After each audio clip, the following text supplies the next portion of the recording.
tuning into this episode of the podcast. Today we want to dive into the border crisis and speak to some of the present issues that are captivating the media circuit around the Suez Canal, the decriminalization of marijuana in Mexico.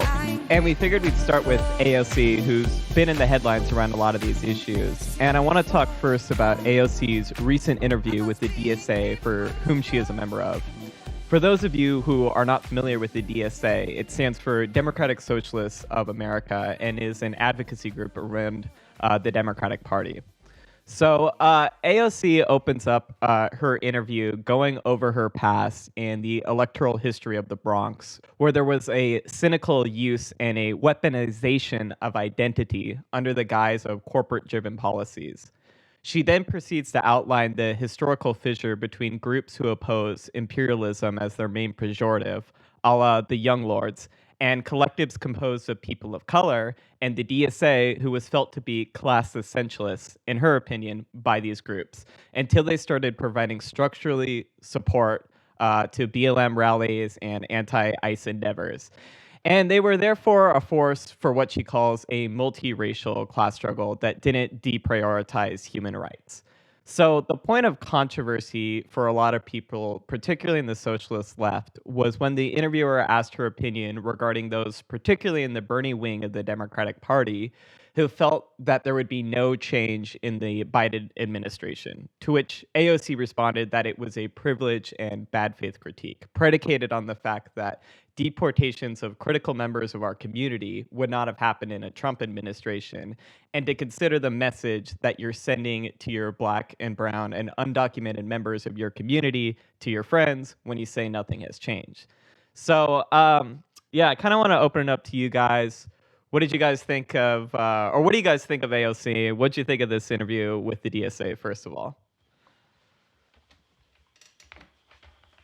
Yeah, well, I mean, I thought that basically she championed a pretty, classical line, especially in that final question with regards to the Biden administration, and that the sum of her comments, while, you could take them in good faith and, see that, of course, we do have to be, cognizant of identity within class struggle. Some of these phrases, at least to my ears, have become so kind of hollow because they're basically taken up and championed by everyone from mainstream Democrats to even corporate America, with some of this rhetoric that oh, you're privileged if you kind of notice the fact that from Obama to Trump to Biden, there's a lot of continuity, and that a lot of us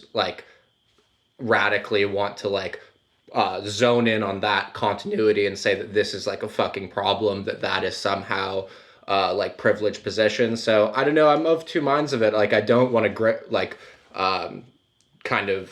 paint over the differences, specifically with regards to immigration policy that Biden and Trump have.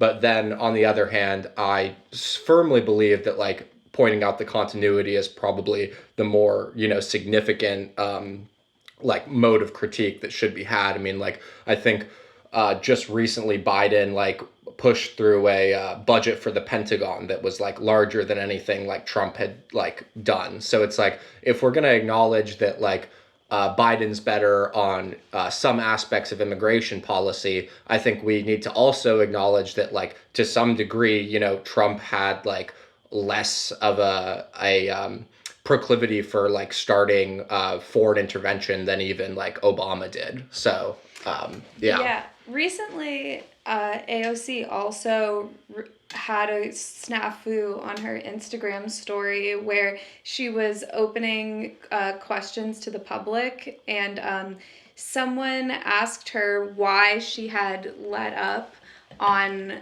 the question of the border and why she wasn't as adamant about immigrant questions as of recently, as much as she was during Trump being in office.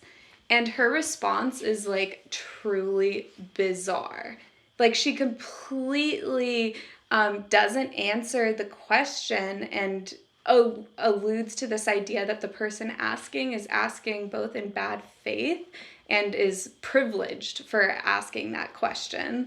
So to me, there's sort of like a continuity between like that weird Instagram instance and the instance Paul's talking about, where I think that AOC is really defensive when it comes to questions of the border as of recently, especially as it relates to the establishment. Yeah, I think that's totally the case, and you know, I think it's very fashionable right now to like shit on AOC and like call her like, you know, just another like Democrat or something, or that she's showing her true colors, and I definitely am not I don't feel like that's a totally like BS critique, or that there aren't aspects of her like policies and like performance that have changed, but I would say that like online right now, you do have a lot of like disingenuous like right-wing people talking about like, oh, kids in cages under Biden, kids in cages under Biden, who like are using it for like just purely like gotcha shit, you know, just like, you know, to point out hypocrisy, and like, you know, I think there is hypocrisy, but like sometimes the people pointing it out like make my head want to explode as well. No, and I agree. And like, I don't want to shit on like AOC. You know, I think she's done a lot of good work. It's nice to see a fucking politician out there actually on the picket line, actually like participating in direct actions. But I think we should be able to hold our own people accountable without being called privileged or like being in bad faith.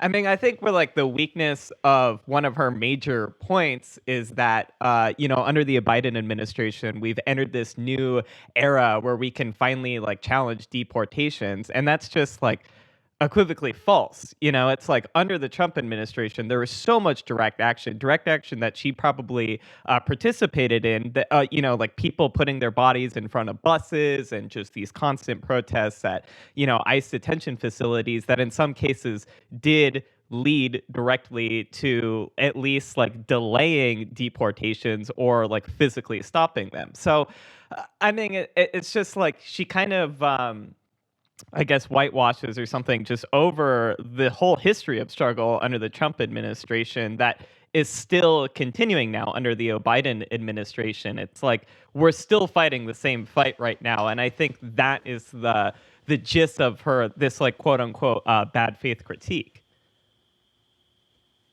Yeah, I also think that she has done herself no favors with the like lingering images from her like all white photo shoot at the border that just seemed like painfully staged at the time of her like casting like, you know, tears, and like, you know, I just feel like there's an element to politics that has, you know, always been the case, where it's like about like the valorization of like these individual like personalities and like raising them to the like height of celebrity or something.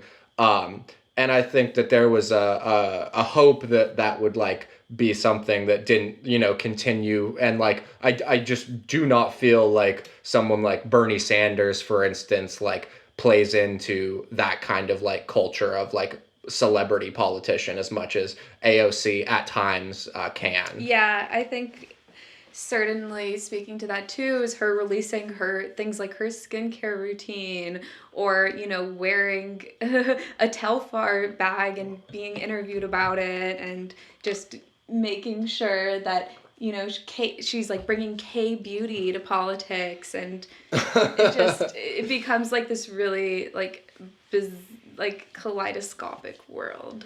Yeah, and then just simultaneously like talk about like privileged and like marginalization, to like say that you can't have like good faith critiques of these things. I mean, yeah, I mean, I guess to get down to like a strict like policy sense, like the issue at the border right now is like pretty dire, because I think they're facing like a 20-year kind of high in terms of illegal crossings or attempted crossings, and that a number of these are unaccompanied minors. And so because of that, like there has been like an increase in the tons of temporary housing facilities for these, children. And I mean, it is just a straight up humanitarian crisis that the Biden administration has, done nothing to change, except for the fact that I think that in terms of deportation, the Biden administration has changed certain policies around family separation that are,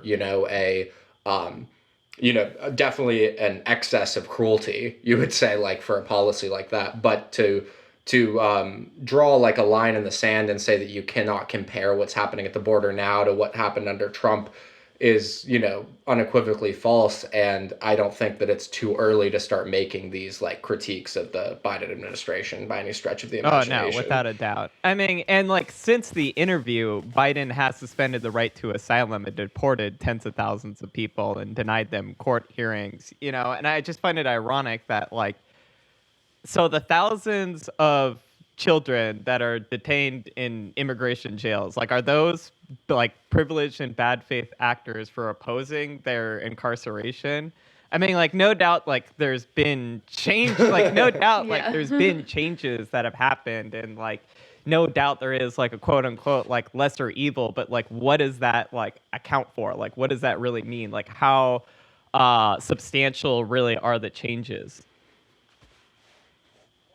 Well, what's really interesting to me is like with regards to this like border crisis, I feel like on the left wing, there's like often like this abolitionist take where it's like no borders, and like as a goal, I completely agree with that, but I don't think that that's like particularly like feasible at this point. So I feel like what I think is like the correct solution amongst many other important policy changes would be like to address the like some of the problems in the countries where these like individuals are like emigrating from. So right now it's a lot of people from Guatemala and El Salvador, and like the legacy of US intervention and just like race to the bottom labor standards have just like created like an environment of crime and corruption in some of these countries that lead people to flee.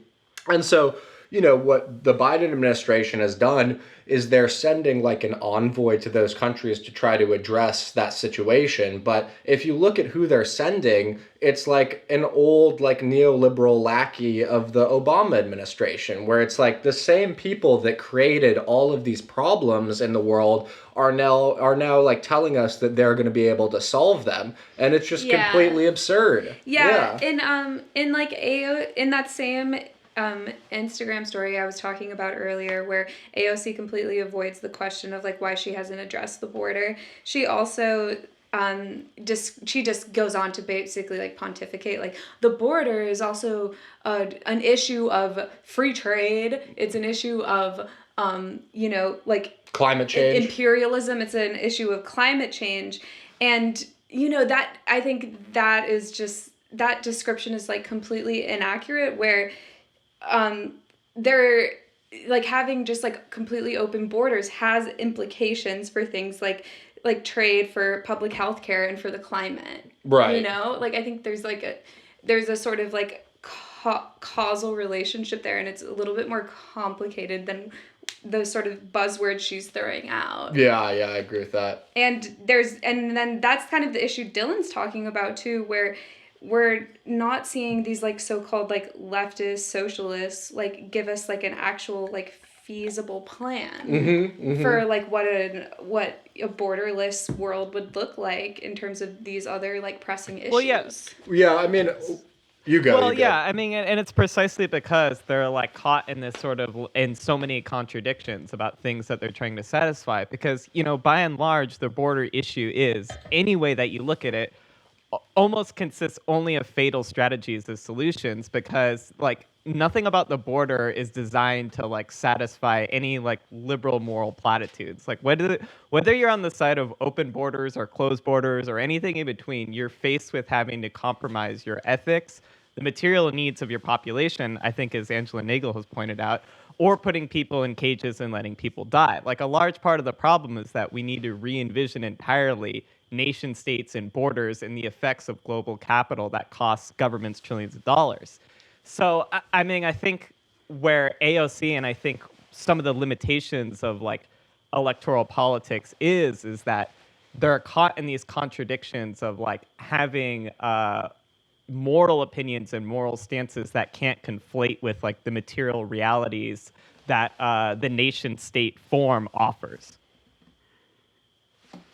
Yeah, I think that's such a good point. And I mean, like, when to speak to like an example that, shows the importance of that material reality, the place in the world where you have open borders right now is like in Europe within the Schengen zone, which is like a part of the European Union where you have free movement of people across borders without visa checks. Like you see those images of like, the difference between Belgium and the Netherlands, where it's like there's just a cafe and it happens to have a little like line on the ground, but you can walk across it freely.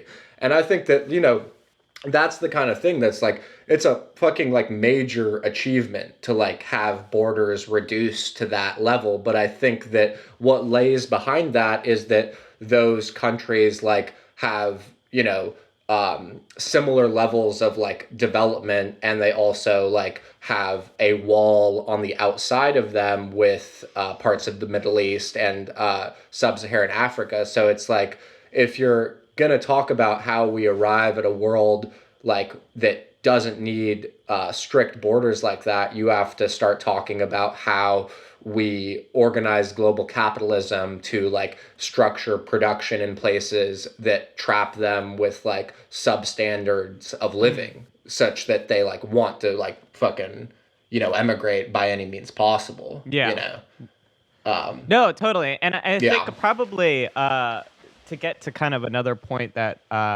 that I outlined in the beginning, that's probably another good illustration of this, is with this decriminalization of marijuana, because it was done to kind of curtail cartels and provide much needed alternative medicine to a country that's been just as ravaged as our own by pharmaceutical drugs and medical malpractice. But the caveat is that the marijuana, since it's been decriminalized, it's been raised. Like, where is it going to come from? And it's going to come from the U.S. because international speculation has destroyed the soil and the agricultural economy that's currently in place producing marijuana.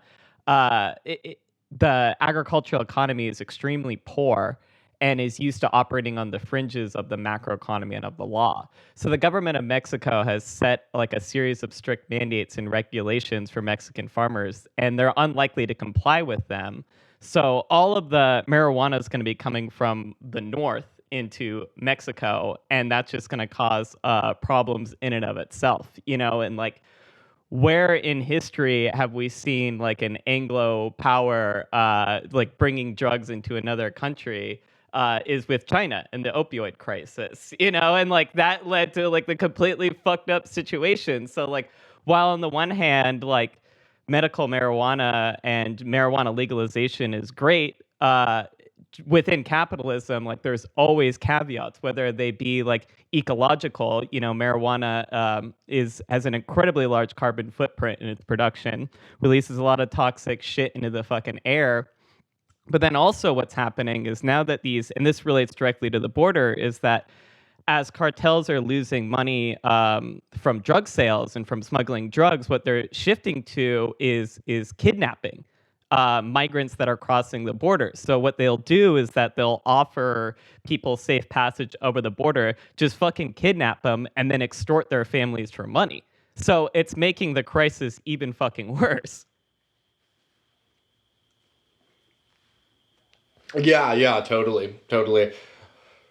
I mean, the thing about like the decriminalization of marijuana is just like often understood within like a narrow framework of drug policy and like harm reduction. But I think you're really like correct to point out that without broader changes in the political economy of Mexico, the cartels and like the organized crime in general there is going to like resort to other tactics to make ends meet. Completely, because people, I think the thing is that you try to do something good, but in the process, there's always a proliferation of like other adjacent problems because you're not dealing with the root of the problem, and that's capitalism.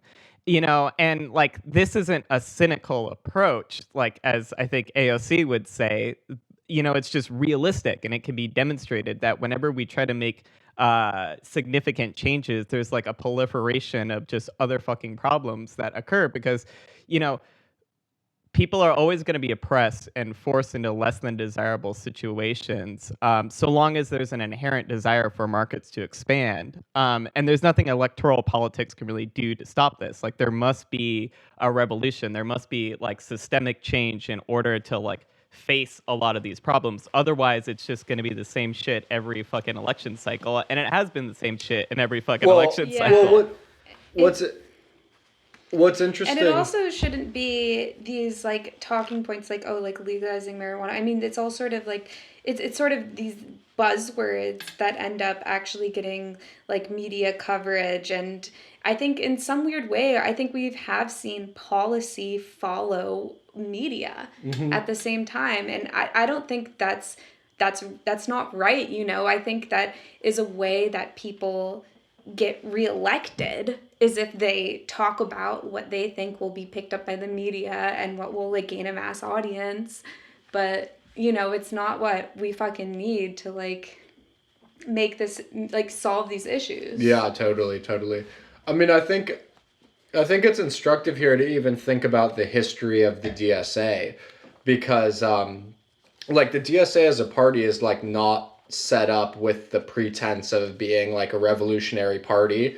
I think they're set up like in the 60s or 70s or whatever, but like their entire reason for being is like, if we can push the Democratic Party left and like are able to gain like greater worker protection, workers' rights, favorable union legislation, then there could be some sort of fucking actual like labor movement in the country, because they start from the position that like building a labor movement under the two-party system with the Democrats as like neoliberal as they are is just not even possible. So like their idea is to try to like push the Democrats to have something resembling like a social welfare position, from which you could build like worker power. Yeah, and the World Socialist Organization wrote like a rebuttal to the AOC interview that kind of addressed that, and it said basically like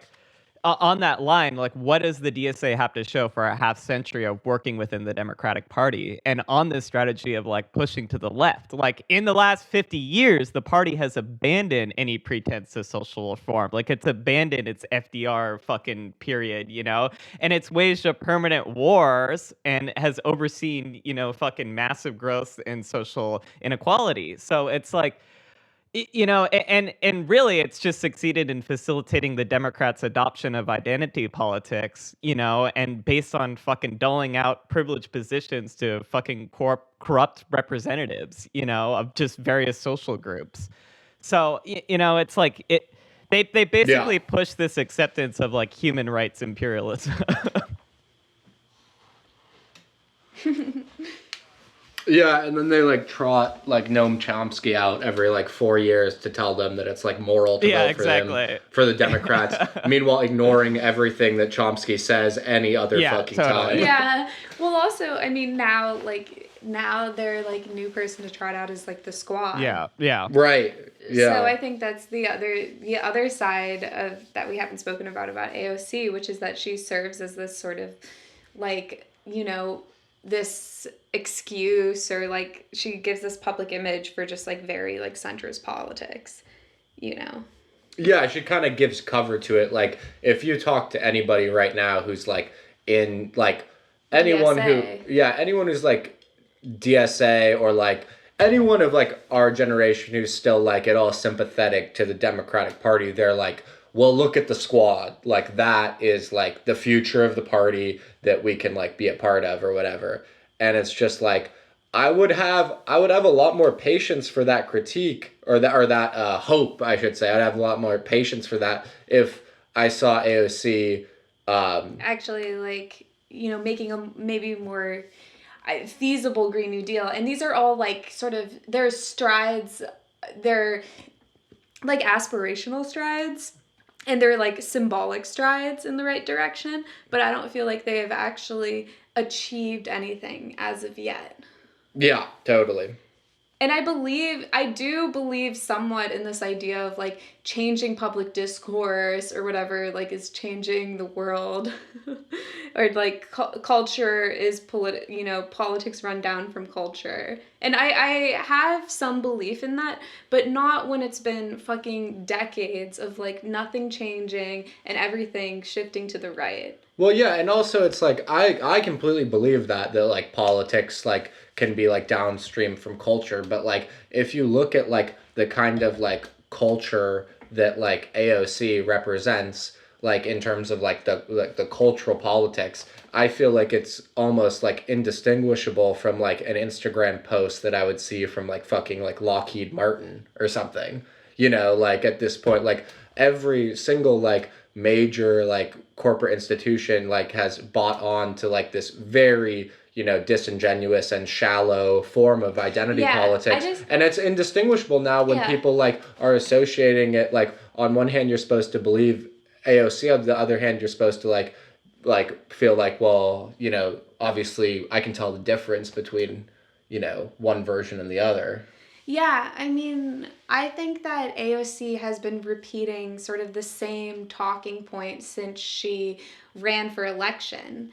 And it's like, okay, you're like a chica from the Bronx, you know, have been like working class, you've seen adversity, but like show us like what that fucking means now. Like stop telling us that. I don't know. Yeah. I'm just a little bit frustrated with how little she's gotten done, because this is someone who I really did, you know, like have a lot of hopefulness because of at a certain point. Because it was a major achievement that she won that congressional seat. I mean, like now it doesn't seem like that, but like, you know, it would be as if like Bernie like fucking won the election and then like appointed like Larry Summers or someone to like head the like fucking central bank. Yeah, and kind of on that point, you know, in another part of the interview, she talks about how the Democratic Party backed a challenger to her under the pretense that like the AOC DSA platform was dangerous and that it was a liability, you know, and they dumped like a fucking assload of money in the hopes that it would succeed, which it didn't. But the extreme irony to me is that the same logic used by mainstream Democrats in elections against DSA candidates, you know, that Democratic Socialists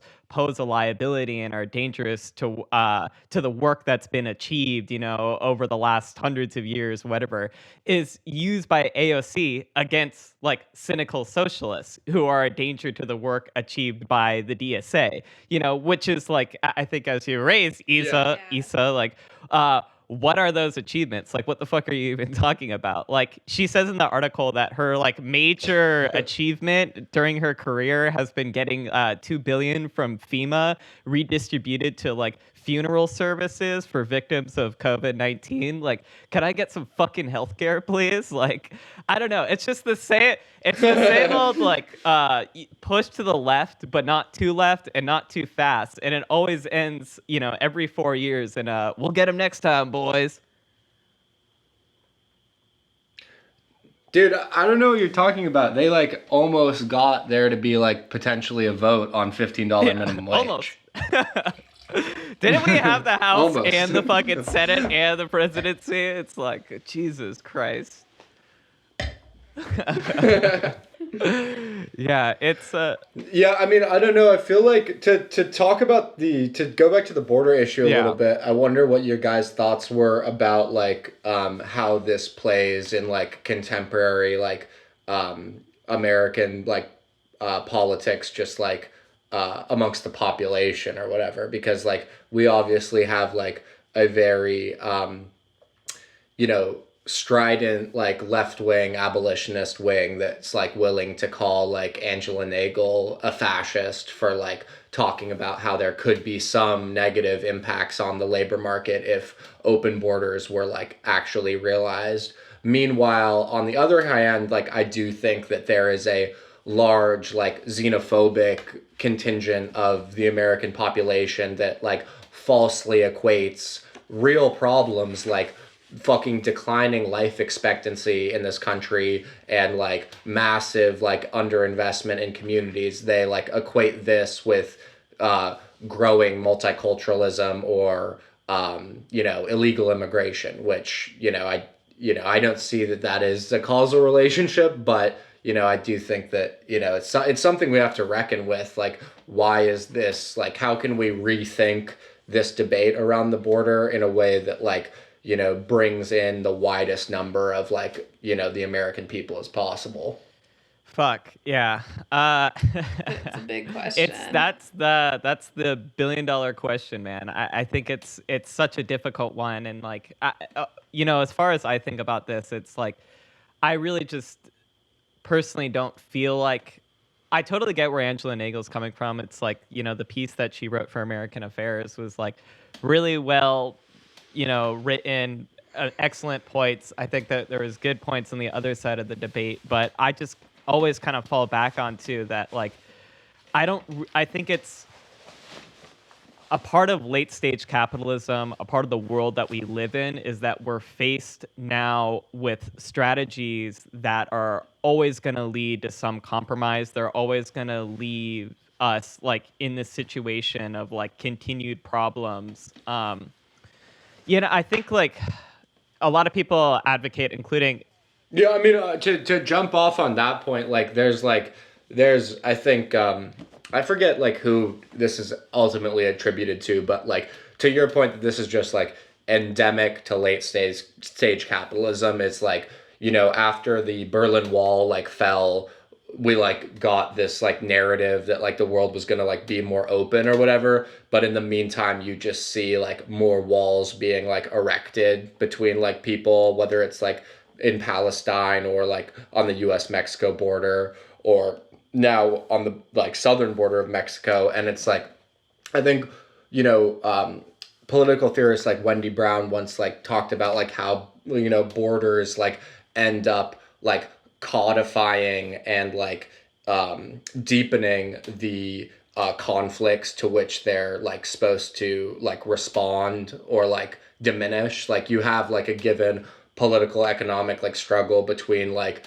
two given nations, and like a wall or a border is a way of like fucking making that confrontation like as infinite and like long lasting as possible. It's like going to like cast that out like far into the future in terms of making it an unfixable problem. Yeah, I mean, just to like I think get into some of like the direct solutions and like policy proposals. Like AOC has said that she would stop short of disbanding ICE, fully disbanding ICE, and like fully, she said she's not of an open borders position, that she's for this like, media buzzword pathway to citizenship. But the problem is that like, first of all, visas are incredibly difficult to receive, cost a lot of fucking money, and take a lot of time to get.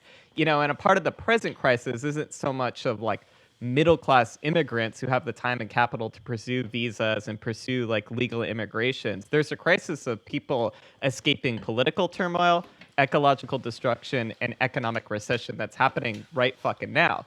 The whole pathway to citizen rhetoric is really just, in my mind, like liberal soft power that accomplishes the same thing as being tough on borders. But rather than, putting a gun in your face and kids in cages, you're faced with like a litany of tests and a bureaucratic process that keeps you behind the border. So, it's just as fatal of a solution as like being tough on borders. Vice recently did a pretty good documentary on the camps on the other side of the borders that consists of people just trying to get into the country through these pathways of citizenship. And what's happened is that they can't get into the country, and that's why they start illegally crossing, so that there are all these mechanisms, these quote unquote pathways to citizenship, but those are just equally as problematic and lead to like the exact same sorts of conditions on the border that like Trump's whole being tough on the border and building a fucking wall accomplishes. And I guess that's sorry. But this is a question of imperialism. Yeah. It's a question of the Green New Deal. I think it's and that's just my whole opinion, I guess, on this is like, if we're pursuing solutions in the present system, we're going to kind of be fucked either way, because it's just, that's not what borders are designed to do. They're not designed to be like humanitarian, nice things. They're fucking authoritative things. They're fucking lines in the sand. Yeah, I mean, I agree with you. In principle, I agree with you, but like on the other hand, I mean, I think it would be a positive if there was like better legislation over like ability to grant people like asylum and like a pathway to citizenship. I do think that would be like somewhat positive. Yeah, I don't know though, but like more fundamentally for me, I feel like it's about fixing like the kind of underdevelopment and like global division of labor that like causes people to like need to like emigrate in the first place. Like we should want people like moving places for like opportunity because they feel like a fucking special resonance with like the culture and the place and the opportunity of a particular region, not because they're like fleeing like death and violence, and I think related to that, what's like, hasn't been talked about that much, but was a major like kind of problem that was spoken about in the early aughts was like this idea of, it's not a particularly graceful phrase, but it was like third world brain drain or something. The idea that like there is actually like an immigration system in the United States to put like visas on people who have exceptional skills to work in like biomedical or engineering practices or something, where like these individuals like who don't have opportunity because they come from like an quote unquote underdeveloped country come and like get educated at Harvard and then like work in the developing world to like help aggrandize like profits here. And I think that like that's something that's like also not really talked about, where it's like I think that's a weird phenomenon to me that like that kind of skates across like that's like, oh, that's a realm where like open borders can have like negative consequences for like countries in the global south or something in like and ways. Look, I don't mean to say that like we can't make concrete like solutions in the here and now. And like if it was up to me, here's what I think needs to happen. We need to expropriate, all of our technologies. We need to expropriate capital to the south and to places. And I think a lot of countries in the world should probably adopt this model.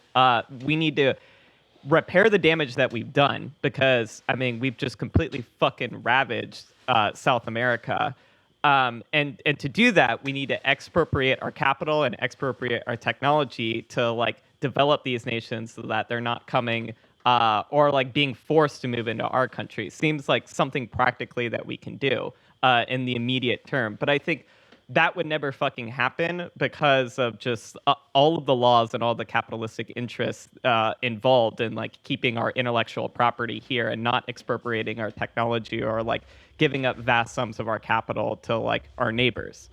Well, one of the reasons I feel like it actually, like, I'm not sure like something quite to that scale could happen, but even something like lifting like monetary like policies that are like imposed through like the IMF and the World Bank or something like that could like help give like countries the ability to invest in their own infrastructure. Like something like that I feel like could be achieved even by like a presidential administration that like rode in like a tide like Trump did, where like I don't think that anyone in like the capitalist class like really wanted like Trump to win. He ended up being just fine for their interests or whatever. But I think that like I feel like the like ruling class or whatever doesn't actually have as much of a hold on power as we sometimes imagine, because there are like just a lot of like chaotic factors.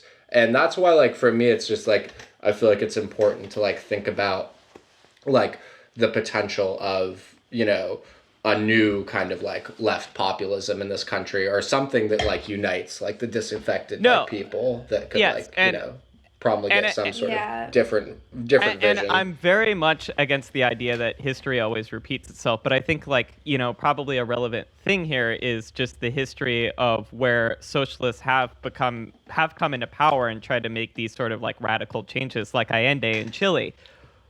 I think you're right that, like, I think it's wrong to misconstrue that the ruling class has like this omnipotent sovereign power over us, you know, and that like change is impossible. But we need to be ready for the reality that, like, if you are going to pursue massive expropriations of capital, you know, of nationalizing businesses and whatnot, that will lead to revolution. You know, that will inevitably lead into like a cataclysm and a major political battle. And that's where I'm cynical of like an electoral path preparing us for that. Yeah, I feel you. I mean, yeah, I think that the problems with like the electoral path, especially in the kind of degraded form that it is within like the U.S. in particular, definitely does not inspire a whole lot of confidence. Without a doubt. No, completely not. You know, especially if we're just like arguing over bad faith and good faith critique and like, you know, who's too privileged to be a part of the fucking movement. Like, that seems to me to be backwards if you're trying to build like a mass inclusionary movement, you know, that's going to be necessary really to challenge these fucking indentured powers. Yeah. I mean, I think on the other side, though, what we have to like come into what has to come into our like kind of imagination or like imaginative field is the like potential of something kind of novel to happen. Yeah. And like something that realigns political interests and like maybe puts forces that we previously saw like disaligned with ours, you know, in like a potential strategic alignment. And something that like low-key did that, at least for me, was like, I feel like online has been like a very dark place as of late with the pandemic. But thank God for like Boaty McBoatface that fucked up the Suez Canal there for like, what was it, like 3 or 4 days? I thought that was a pretty hilarious world historical event. Yeah, so the boat, like, as it's going down the canal, just, like, drew one. It was, like, such a savage move. Like, it drew the ship. I have no... Did it actually? Yeah. Oh, yeah. Like, if you look at its pathway to getting stuck, it's actually, like, a dick. So it's like, it was like Jonah Hill in Superbad, just, like, doodling dicks on the fucking cardboard paper, except it's, like... South Park in Day After Tomorrow, where they're, like, tracing... Day After Tomorrow, South Park. I don't know why that captivated people's imagination so much, but... I mean, I feel like the whole present Suez Canal crisis kind of just like illuminates us onto just like how, as so many things have this year, like how fragile the supply chain is, like the fact that we don't produce like fucking semiconductors in this country, that it's like all overseas, or like, you know, we ship fucking oil to be developed into gas to like other countries rather than just doing it here. It's like, I feel like it just illuminates the gift that the Suez Canal crisis has kind of provided is just this knowledge that like this system is so retardedly set up. Well, yeah, and then like something of such like strategic importance could just like fuck up based on like human error, like so bad. Like I was listening to like the tapes of like the like captain or whatever, and you like think as they're like crashing that like maybe there's like some sophisticated like nautical lingo, like, you know, starboard like to port or whatever, and then it's just like, no, we're gonna crash. It's just like, it's weird too thinking about like what was actually in the containers of the boat. Like, were they those fucking little like pieces of plastic that just there is apparently a bunch of or those sex little toys. Or those little like gummy hands that hit you, and I'm like, what? There is a bunch of sex toys. I literally heard doesn't matter. I literally heard they were like Yeezy slides, like Kanye West's new like flip flops, which are like, you know, I mean, Issa's wearing them right now. They're pretty fly, so, you know. Oh man, I was worried it'd be something like essential that we'd be getting late, like, you know, like milk or something. It was the entire shipment of like global vaccines. Good thing I already have my Yeezys. Yeah. If the fucking ship like crashed for too long and now like all the camels have autism from drinking the vaccine.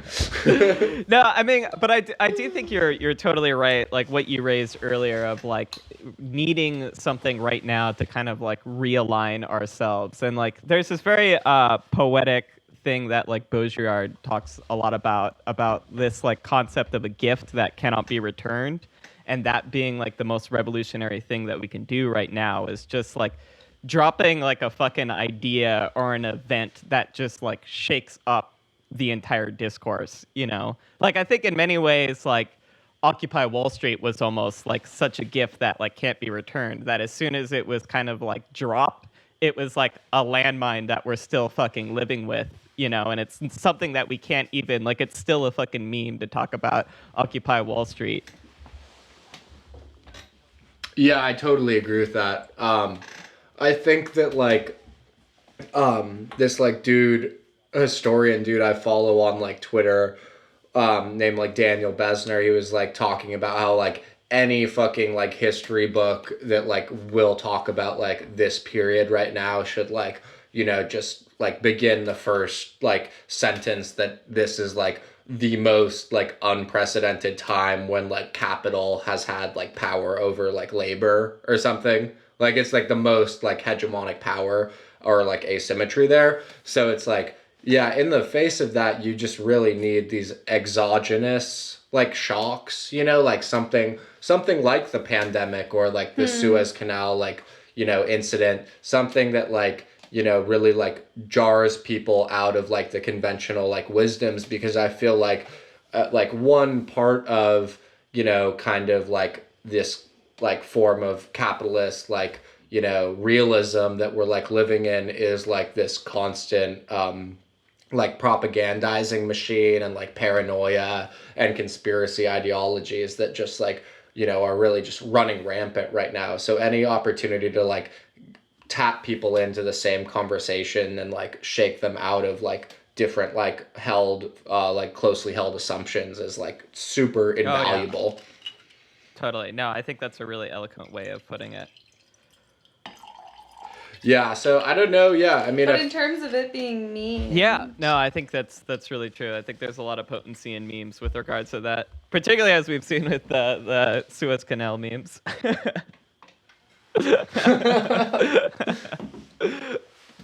What were your most choice memes? Most choice memes of 2020. Of the canal crisis.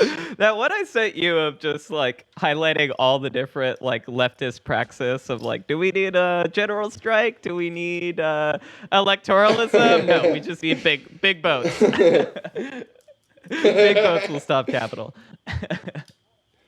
Well, I guess I wonder, like, yeah, like in your like experience, like I saw a lot of like people drawing like a straightforward analogy between the kind of like disruption to global capital that like, you know, this end of like movement in the Suez Canal created to like the potential to like shut down like flows, which I think like Occupy Wall Street era, like the Invisible Committee and in the book The Coming Insurrection, that was like the big thing for like the anarchist left.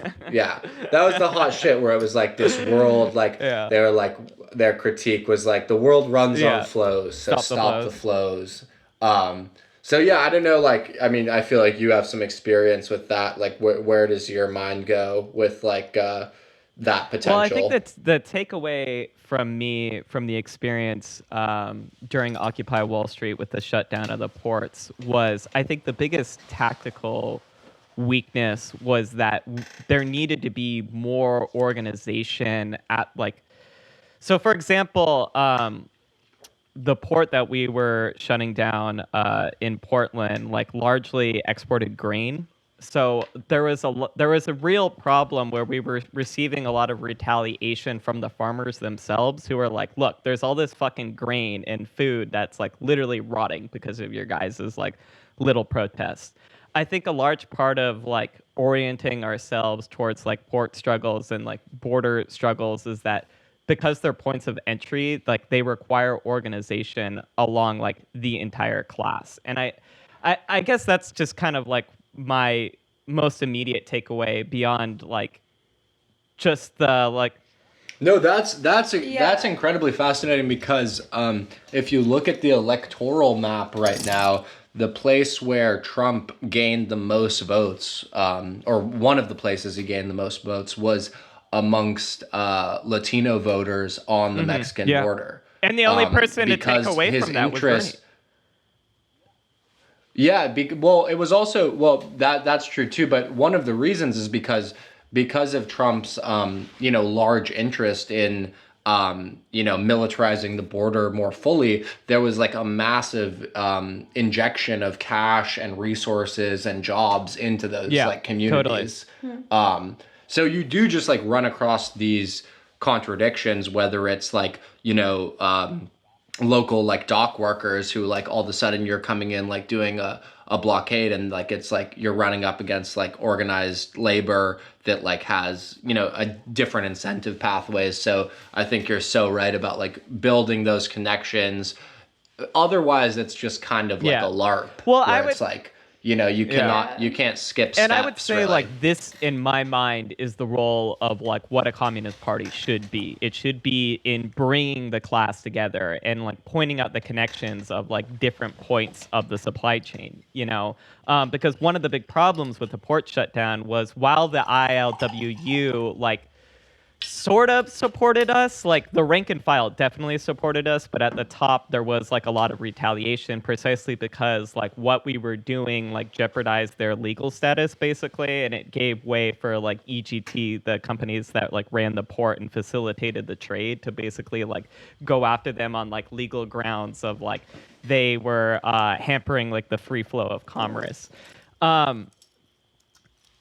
So I mean, well, that's always been a critique of like completely. Unionism, like in general. They're tied to the capitalist system. Ultimately, they're tied to the capitalist class. Yeah, it's a collaborationist thing. Like within like social democracy, you have like unions, funded by the state, basically. So, yeah, I mean, I would say that like I think the biggest lesson learned, and I'm like, of course, like, struggles at the ports isn't the end of the story, but I think it offers us a lot of like strategic, I guess, like reflections, in the sense that the role of a communist party should be, in my mind, to like point out like the historical tactics, that are successful, and like what is needed to win struggles. Like Rosa Luxemburg, I think, has a really eloquent quote on this, that like the role of communists is to push the wheel of history forward.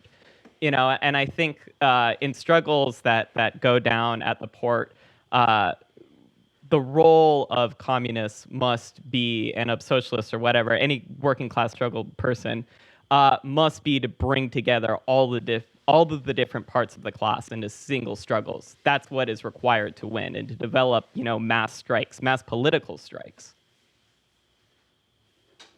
Mm-hmm. Yeah, totally. I mean, I don't know, it's starting to sound a little privileged, but that's too cynical. What about your neighbors? Yeah, I mean, I coming back from a lot of the Occupy Wall Streets, like reflecting a lot about that, and reflecting on how Trump won, is that there needs to be just like this outreach to, I think, like rural communities and into farms and into like the backbone of like the American economy, and out of the cities. Yeah, I mean, I think that's like a real struggle right now, because like I think most of us have grown up in the areas that are just like democratic strongholds, which like, it is just like really starkly divided. I think I saw like various congressional maps where it's like, the distinctions between like rural and like urban voting patterns have like just been getting ever more like pronounced. Absolutely. And I think that like one of the really like the most like toxic things about like, you know, this line that like AOC kind of pushes is like that it draws those like cleavages into like more extreme like versions where like I think that some of these, you know, rural populations, maybe they have like developed some sort of like reactionary like social views, but like, you know, I feel as if that's like the direct consequence of, you know, an injustice that's been perpetrated on them through years of like systemic underdevelopment of their regions, you know, where they've been subject to like massive amounts of you know, injustice. So, you know, there has to be like a fucking willingness to, you know, meet them where they're at and like give them a, you know, counter signaling. Well, we can't of, like, be what's in their gatekeepers, interest. really. I think is what it comes down to. And like nobody is born with the fucking like wisdom of socialism, really. But everybody does. You know, if they are being oppressed, which I think, you know, fucking most people are in one way or another, then like there is a natural reaction to that. Like there's a natural reaction to alienation. This is what Marx highlighted. So like we need to recognize the fact that like not everybody is going to have this fucking knowledge, but they are allies in the sense that like we are all alienated. And I mean, personally, I think like developing like a metric of like oppression that allows you to say who's like more privileged and who's not just really isn't helpful in like pursuing a new world. Like I think that just gets us bogged down in the present world. I think we just need to kind of move beyond that and be like, look, we're all getting fucked over and that's the problem.